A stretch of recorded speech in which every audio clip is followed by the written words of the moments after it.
let's plant some strawberries. Last week, I shared with you all what to plant in February in Zone 9. And in that video, I shared with you all that this past season, I actually switched to plant my strawberries in my GreenStalk and had great success with it. I asked you all if you all would like me to show you all how I actually did it, like what I did, all the things. And the answer was a resounding yes. And so I got a brand new GreenStalk, still in box. I just came from the nursery and cleaned up shop.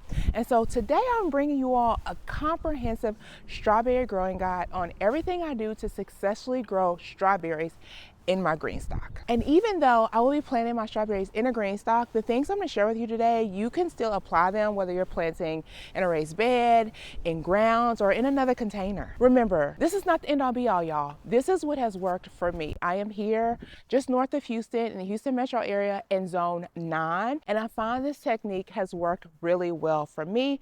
If you have a technique that's working for you, then you do you, and share the knowledge in the comments. And so, with that, let's go. Fun fact, strawberries are one of the most widely eaten berries in the world, and technically, they aren't berries. Strawberries are actually something called an aggregate accessory fruit. And when I first heard that, I was like, huh? An aggregate accessory fruit is a fruit made from one flower that has many tiny fruits attached to a fleshy base. A strawberry is an aggregate accessory fruit because each of those tiny specks on the outside, that's commonly referred to as seeds, are actually their own tiny fruits. And inside of those fruits are where the seeds are. The red part that we eat is the swollen base of the flower, and it's also known as a receptacle, which sounds kind of like a trash can. First off, why did I make a switch to a GreenStalk? The number one reason for me was frankly the space. I do not have this massive homestead or acreage that a lot of, gardening YouTubers have. I am in a typical suburban backyard, and so my space is incredibly precious. And so I really love that the GreenStalk makes use of vertical space, which is typically space that goes unused and completely wasted. In the past, I was growing in my raised beds, and now I grow my strawberries on my patio. And so this will be really good if you live in an apartment and you have even less space than maybe I do. Another big one for me is because it's hot here in the summer, y'all, like triple digits, strawberries, they don't like it. And so what I like about the GreenStalk, specifically the one with wheels, it allows me to move my strawberries in areas that are a little bit more shaded so that they're able to summer over. Because if strawberries are properly cared for, they are perennial plants, and actually they perform better and produce better fruit in their second year. You might be someone that's like, I don't have a GreenStalk, I ain't buying a GreenStalk, and that's perfectly fine. I would recommend, if you're somewhere hot like me, that you plant your strawberries in an area where they have some protection for the sun, or maybe you strategically plant it in your garden under plants that maybe are higher and provides a bit of shade. I want to be clear, even though I am growing my strawberries in a GreenStalk, you do not need a GreenStalk to be successful at growing strawberries here in Texas or anywhere. For me, one of the biggest challenges I faced with growing strawberries were the pests, specifically snails, slugs, pill bugs, and the birdies. And the GreenStalk keeps the berries off the ground, and so you find that you'll have a lot less pest pressure. Additionally, I found that the strawberries aren't as accessible to the birdies. It ain't gonna get rid of them, but it's a little harder for them to get to. If you are gonna be buying a GreenStalk, save some money on it. I have a promo code you can redeem either using the link below or entering COTY at checkout. Now, before we plant our strawberries, it's important to understand the types of strawberries. This will help you better understand and assess which strawberry type is going to be best based on where you live or for your use case. Now, there are three main types of strawberries: June-bearing, which are also known as short day, Everbearing, which are also known as long day, and then day neutral. Now, there are two main differences between the three. One, how day length impacts when the plant will actually start to produce flower buds, and two, how often they'll produce fruit throughout the year. June-bearing varieties, aka short day varieties, are going to produce one big flush of fruit. These strawberries are going to be the largest of the three types. When they fruit is going to be depending on where you live. In warmer climates like mine here in Texas, these will typically produce fruit in spring. If you live in a cooler climate, these typically produce fruit in June, as the name suggests. Everbearing varieties, aka long day varieties, will typically start to produce flower buds when days are longer. If properly cared for, they will produce 2 main crops per year, once in spring and once in fall. Day neutral varieties aren't nearly as sensitive to day length, and if properly cared for, can provide a steady harvest throughout the growing season. I'm here in Texas. It is a warm, hot, let's just say hot climate. And there's a lot of information out there that'll tell you, you should only plant this type, never plant this type because XYZ. I have successfully grown each type of strawberry, and I find that type is less important over cultivar, and making sure that you are choosing the right cultivars that have been specifically bred to be heat tolerant. And so I have listed a few cultivars or varieties that I have successfully grown in my garden. So when do you actually plant your strawberries? If you're in a warmer climate, so zones 8 through 10, you're going to plant your strawberries in fall through winter. If you're in a cooler climate, so let's say zone 7 and lower, you're going to plant in early spring or as soon as your ground can be worked. Now, how do you actually start your strawberries? I would not recommend starting strawberries from seed, especially if you're a beginner gardener. You absolutely can, but it is a very, very long process. The 2 most common ways to start strawberries are by bare roots or plant start. Bare roots are simply strawberries that have gone dormant, been dug up for the purpose of replanting. These are typically what you find at your big box stores. Also, if you're ordering strawberries online, they're typically going to be bare root plants. Some of the pros of growing bare roots, they're going to be more cost effective than plant starts.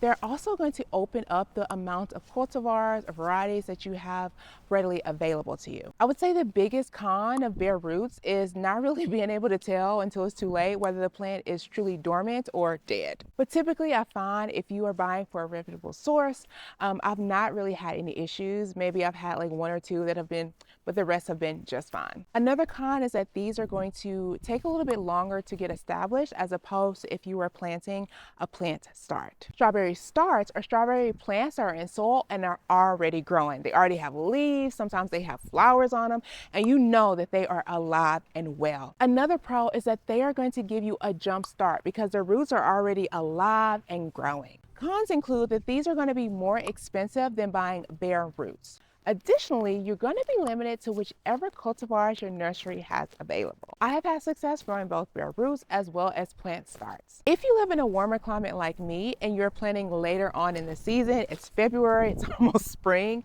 I would actually recommend that you plant starts. This just allows the plant to continue to develop earlier enough in the season before it gets too hot. Let's talk soil because this is what trips a lot of people up for good reason because strawberries are a bit finicky. So the ideal planting media for your strawberries is going to be one that retains moisture but is also well draining, is nutrient rich, and also slightly acidic. Strawberries like a pH between 5.5 and 6.5. She fancy. So rather than tell you, I'll just show you.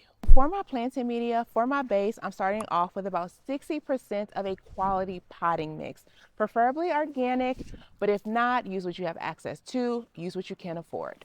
Next, I'm adding 25% compost. And so the compost is going to add some microorganisms to the mix and just a little bit of all the things to it. Next, I'm adding 15% perlite, which is going to add the drainage that we need to our mixture.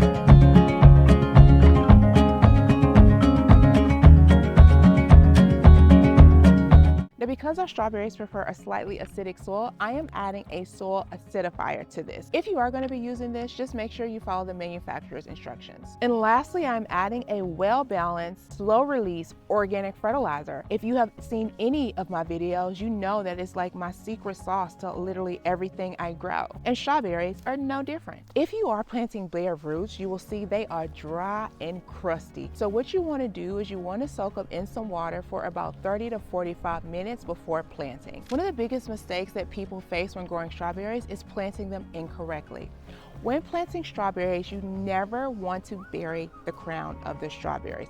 This will suffocate it and mean it's inevitable death. And this area here is the crown. And so you want to make sure this is always above the soil line. You want to make sure that you plant just below that crown. If you're planting a strawberry start, you're just going to plant at the start soil line.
When planting my bare roots, I like to create this little hill and then fan the roots around it. It just makes it easier to plant, and it also prevents the roots from being jumbled on top of one another. If you're planting bare roots, I highly recommend removing any flowers that form within the first 6 to 8 weeks so the plant can focus its energy on developing its roots. If you are planting healthy and strong strawberry starts, you can allow them to flower and fruit.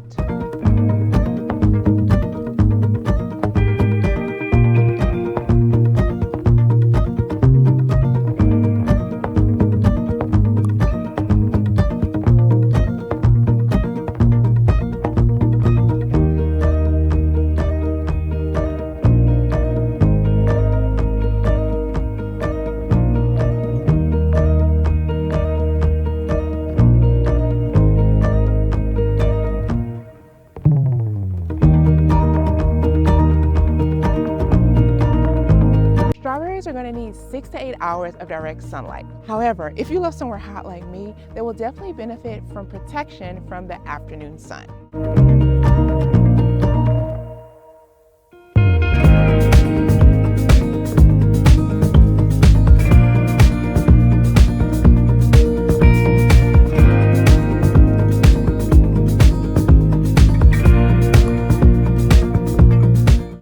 Tips: if you're planting in ground, in a container, or in a raised bed, you're going to want to make sure you mulch your strawberries really well. This is going to help them stay hydrated and help retain moisture, as well as provide a level of insulation against fluctuations in temperature. Additionally, the ideal spacing: you should plant your strawberries are at least 12 inches apart. As the plants grow, they may produce something called a runner, and this is what a runner looks like. And if you actually plant this in soil, it will root and create a whole new strawberry plant.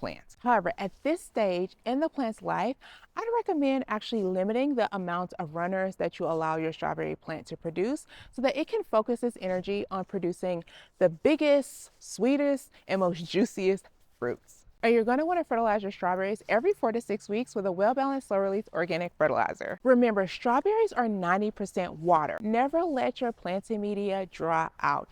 If you're not sure when it's time to water your strawberries, just do the simple finger test. Just stick your finger about 2 inches into the soil. If the soil feels moist, you're good. Hold off watering. If it feels dry, water. So that's strawberries, y'all. Hopefully that was easy to understand. Hopefully I demystified the mystery that is strawberry growing. If you are growing strawberries, what varieties are you growing? Or cultivars? I know the proper way is cultivars, but varieties, it just flows a lot better. Also, if you are going to be growing in a GreenStalk, I have a promo code below. You get $10 off. I think your purchase is $75. And so it's there if you need it. If you haven't already, don't forget to sign up for my free monthly newsletter that's full of gardening tips and tricks and a little bit of this, a little bit of that, and a little extra. But until next time, don't forget to like, subscribe, and hit that bell. And remember, every black thumb ripens to green, and it all just starts with a seed.